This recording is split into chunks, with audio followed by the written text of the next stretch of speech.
Sir நான் இப்போ ஒரு சின்ன இன்வெஸ்டர் சார். இப்போ நான் வந்து ஐபிஓவில் இன்வெஸ்ட் பண்ணணும்னு நினைக்கிறேன். ஸோ நான் என்ன விஷயம் சார் செக் பண்ணணும்? ஒரு ஐபிஓவில் ஒரு கம்பெனியோட ஐபிஓவில் இன்வெஸ்ட் பண்ணுறதுக்கு முன்னாடி நான் என்ன விஷயம் செக் பண்ணணும்?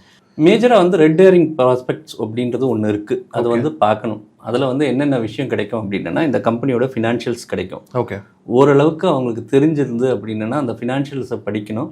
அந்த ஃபினான்ஷியல்ஸோட க்ரோத் எப்படி இருக்குன்னு பார்க்கணும். யார் மேனேஜ்மெண்ட்டுன்னு பார்க்கணும். ஏதாவது கம்பெனி லிட்டிகேஷனில் இருக்கா, ப்ராப்ளம் இருக்கா அப்படின்றது பார்க்கணும். க்ரோத் ப்ராஸ்பெக்ட்ஸ் என்ன அப்படின்றத பார்க்கணும். ஃப்யூச்சரில் வந்து ஏதாவது விஷயங்கள் இருக்கா அப்படின்னு பார்க்கணும். ஏதாவது ரிஸ்க் ஃபேக்டர்ஸில் ஏதாவது டிஸ்க்ளோஷர்ஸ் பண்ணியிருக்கிறாங்களா அப்படின்றத பார்க்கணும். ஓகே. யார் யார் இன்வெஸ்டர்ஸ், எதுக்காக இந்த ஐபிஓ வந்துட்டுருக்கு, அவங்களுடைய ஆப்ஜெக்டிவ் என்ன, ஒருவேளை இன்வெஸ்டர்ஸ் எக்ஸிட் ஆக போகிறாங்களா, இல்லை வந்து ஃபர்தராக இது வந்து பணம் வந்து இன்வெஸ்ட் ஆகி அந்த பிஸ்னஸை மேம்படுத்துமா அப்படின்றத பார்க்கணும். ஓகே. இந்த விஷயங்கள் எல்லாம் பார்த்து பண்ணலாம். ஒருவேளை அவங்களுக்கு பார்க்க முடியல அப்படின்னா நல்ல ஒரு அட்வைசரோ கன்சல்டன்ட்டோ இல்லை ஒரு ரிசர்ச் ரிப்போர்ட்டோ படித்தாங்கன்னா அது நல்லாயிருக்கும்.